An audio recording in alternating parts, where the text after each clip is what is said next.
ગુજરાતના લોકો વરસાદમાં સાવધાન થઈ જાઓ એવું એટલા માટે કહેવું પડી રહ્યું છે કારણ કે ચાલુ વરસાદમાં જ બહાર નીકળતા પહેલા વિચાર કરવો પડે। જો તંત્રે પ્રી મોન્સૂન નહીં હાડકા તોડવાનું પ્રી પ્લાન કર્યું હતું।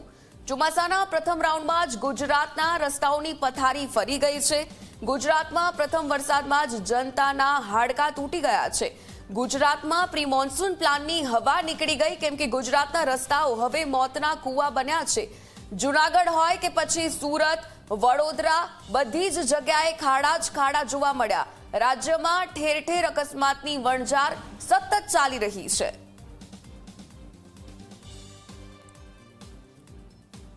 તો અલગ અલગ ટીવી સ્ક્રીન પરના આ દ્રશ્યો છે કે જ્યાં સુરત, વડોદરા અને બધી જગ્યાએ આ ખાડારાજ જોવા મળી રહ્યું છે।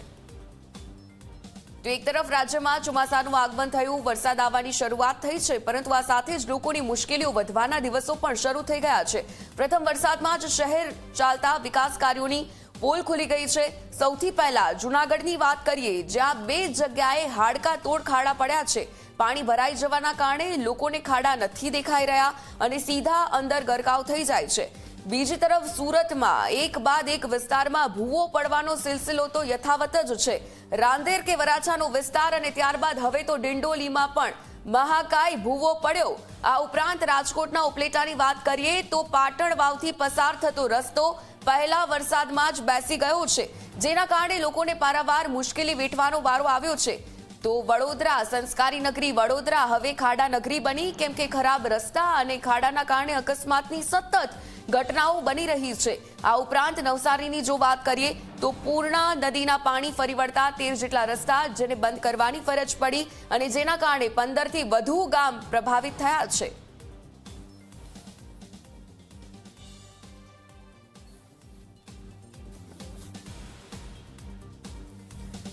તો ટીવી સ્ક્રીન પરના આ દ્રશ્યો કે જે રીતે સુરતના દ્રશ્યો છે। સુરતમાં સતત 3 દિવસથી ભારે વરસાદની સ્થિતિની વચ્ચે રોજ એક ભૂવા પડવાની નવી ઘટના અલગ અલગ વિસ્તારમાંથી સામે આવી છે, ત્યારે વધુ એક આવો બનાવ સામે આવ્યો। ગુજરાતના રસ્તાઓ મોતના કૂવા બન્યા। ગુજરાતમાં પ્રથમ વરસાદમાં જ જનતાના હાડકા તૂટી ગયા છે। આ દ્રશ્યો તમામ પ્રી મોન્સૂન પ્લાન પર સાક્ષી પૂરી રહ્યું છે। દર વર્ષની આ સમસ્યા કે જ્યાં ખાડારાજ અને ટ્રાફિક જામના દ્રશ્યોનો સિલસિલો તો યથાવત જ છે। જો કે બગોદરા બાવડા હાઈવે પણ તેમાંથી બાકાત નથી કેમ કે ત્યાં પણ 6 લેનનું કામ ટલ્લે છે। રોડ પર ઠેર ઠેર ખાડા પડી ગયા છે। નવી ગટર લાઇનની સમસ્યા તો ઊભી જ છે।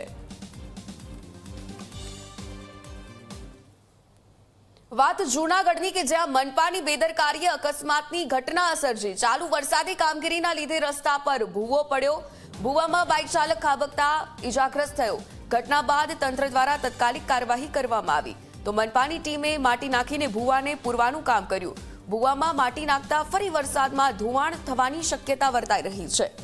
તો જૂનાગઢનો આ વિસ્તાર છે। જૂનાગઢમાં લાંબા સમયથી રોડ રસ્તાઓના કામ તો ચાલી જ રહ્યા છે, એક પણ રોડ રસ્તો બરાબર નથી। ખાડાઓ તો જોવા જ મળતા હોય છે, પરંતુ વરસાદની સિઝનમાં ખાસ કરીને આ ખાડો તો એવો જોવા મળ્યો કે જ્યાં બાઇક ચલાવનારને ખાડો નજરે ન પડ્યો પાણીના કારણે અને અકસ્માતની ઘટના બની।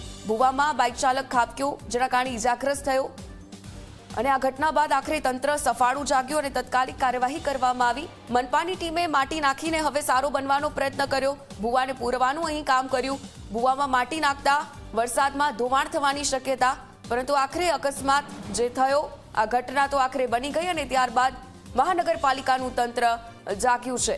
તો આખરે પ્રી મોન્સૂન પ્લાનના માત્ર દાવાઓ, આ પ્રી મોન્સૂન પ્લાન દર વર્ષની જેમ આ વર્ષે પણ કાગળ પર રહ્યો છે।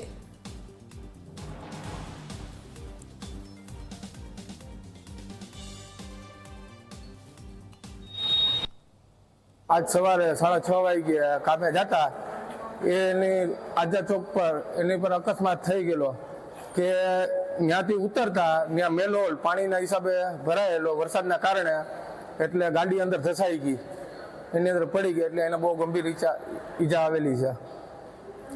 અત્યારે નગરપાલિકાના એ કર્મચારી વોર્ડ નંબર 6 ની અંદર કોન્ટ્રાક્ટમાં કામ કરે છે સફાઈનું।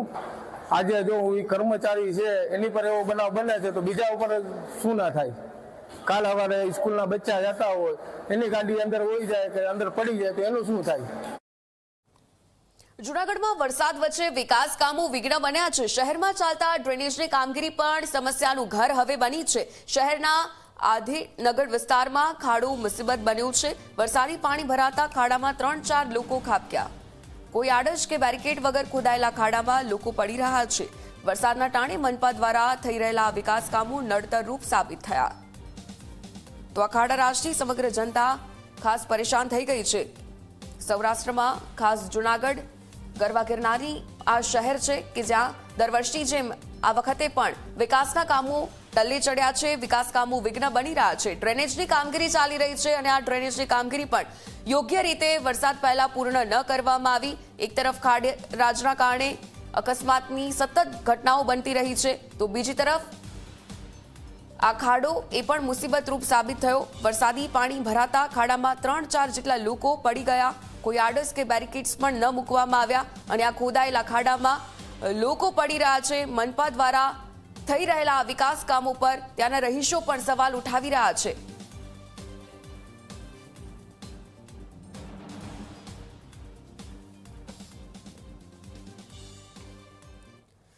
પરિસ્થિતિ એમ જોઈએ તો બહુ એટલે બહુ ખરાબ છે. રસ્તામાં હાલીને નીકળવું હોય તો વિચાર કરવો પડે કે ક્યાં કુંડી છે ને ક્યાં પાણી ભરેલું છે. ગમે ત્યાં પગ લક્ષીને પડી શકે. કાલે શું ઘટના બની હતી? કાલે 3 થી 4 જણા, એક નાનું એવું ટાબરિયું કુંડીમાં ફસાઈ ગયું હતું અને એક બાઇકવાળા હતા એ કુંડીની અંદર ઘડી ગયા હતા. આ સમસ્યા કેટલા સમય થયા છે? આ સમસ્યા 2 મહિના થયા છે, પણ વરસાદ આવ્યો એટલે સમસ્યા બહુ વધી ગઈ. કોઈ જોવા આવ્યું છે અહીંયા? ના, હજી લગીમાં કોઈ જોવા આવ્યું નથી. શું માંગ છે તમારે? રસ્તો સારો થઈ જાય, બીજું તો શું માંગવું હોય, અને સ્થાનિક લોકોને કાંઈ તકલીફ ના પડે. કાલે 2 જણા પીડા નજરે રહ્યું. તમારી નજરે જોઈ? હા, શું લાગે છે સિનિયર સિટીઝન તમે છો તો? સિનિયર સિટીઝન આમાં તો અમે તો નીકળીએ તો પછી જીવતા નથી અને કોઈ સાંભળે નહીં. અમે અમારા દરેક જીવનો અહીંયા 2 જણા પીડ્યા, આગળના ખાડામાં 2 જણા પીડ્યા. એ લોહી લોહાણ સિવિલમાં દાખલ કર્યા હતા. એને મોટરસાઇકલમાં લઈને મારા છોકરાને મોકલ્યો હતો, છતાં કોઈ કંઈ ધ્યાન દેવા નથી. રાતે 8 વાગે ખાડા પૂરવા, આ કોઈ પણ વસ્તુ કાંઈ કરેલી નહોતી એમ. આ કેટલા સમયથી તકલીફ છે તમારે? આ સમય આ 3 થી 3 મહિના પહેલાં ને આને હજી રોડ ચાલુ થયો તેનું એમ તકલીફ છે. કાંઈ પણ કયો એટલી કહે કે ભાઈ કાંઈ નહીં થાય. વેરો ભરો છો? વેરો તો આ બધાય ભરે જ ને. વેરો ભર્યા વગર હાલે એમને એમ રહે કંઈ? તો કેમ કામ નથી કરતા? કોઈ કામ નથી કરતા, કોઈને કંઈ કહેવાતું નથી, કોઈ કોર્પોરેટરને બોલાવાતો નથી એમ. એક વાઘેલા છે એ અહીં આવીને એ કંઈ હા ના કરી જાય ભલે, બાકી ઓલા 3 કોર્પોરેટર હજી હાલમાં કંઈ જોયું નથી એમ. જી મીડિયાની ટીમ છે તે ઓગણનગર વિસ્તારમાં પહોંચી છે, ત્યારે જે ખાડાની અંદર જે 3 લોકો જે તે પડ્યા હતા, હું આપને તે દ્રશ્ય બતાવું છું. મહાનગરપાલિકા દ્વારા હાલ લોકો પડ્યા પછી છે તે આ ખાડા બુરવાનું કામ કરી રહી છે. તંત્ર દ્વારા કામગીરી કરવામાં આવી છે. આપણી સાથે અહીંના સ્થાનિક છે, તેમને પૂછીશું શું ઘટના બની હતી. ભાઈ અહીંયા કાલે 10 જણા, બીજો વિડીયો બને મારો, 10 જણા પડ્યા, 10 જણા પડ્યા અને હંધાઈને 108 ઇમરજન્સી બરકાવવી પડી. તો શું લાગે છે આ વિસ્તારની અંદર? કાંઈ થતું જ નથી. કોઈ એમ કે અમે આમ કરી દઈએ, કોઈ વસ્તુ નથી થતી. ચોખ્ખી વાત કરું ને, મને માર નાખશે, બીજું શું કરી શકશે તંત્રવાળા. શું નામ છે તમારું? અશ્વિન મનુ ચાંગેલા. અશ્વિનભાઈ, હાલ આ રસ્તો છે અત્યારે કામ કરવામાં ચાલુ કર્યું છે? એટલે મારાની કેટલી રોજી રોટી આ રસ્તા ઉપર ખોરવાઈ ગઈ, એ તંત્રને કોઈને ખબર છે? રોજી રોટી પૂરેપૂરી ખોરવાઈ ગયેલી છે. હો, કોઈ જવાબ નથી દેતું. હું આપને તે દ્રશ્ય બતાવું છું કે કામગીરી છે તે શરૂ કરવામાં આવી છે. જૂનાગઢમાં માત્ર 2 ઇંચ જેટલા વરસાદની અંદર હાલ લોકોને ભારે હાલાકીનો સામનો કરવો પડી રહ્યો છે. આ રસ્તાની અંદર જ્યારે માણસો છે તે ખાડામાં પડી જવાથી હાલ મહાનગરપાલિકા તંત્ર છે તે જાગ્યું છે. હજુ પણ અનેક વિસ્તારો છે ત્યાં ખાડા ખબડાઓ છે. હું આપને તે દ્રશ્ય બતાવું છું. અહીંયા જે ખાડાઓ છે તેમને બુરવામાં આવ્યા છે. જો વાત કરીએ તો અહીંના સ્થાનિક લોકો પણ ત્રાહિમામ પુકારી ગયા છે. હું આપને જે દ્રશ્ય બતાવું છું તે ઓગણનગર વિસ્તારનો તે દ્રશ્ય છે. હાલ જૂનાગઢની અંદર 6 થી 7 અકસ્માતો થયા છે, તેની અંદર લોકો ફસાયા છે.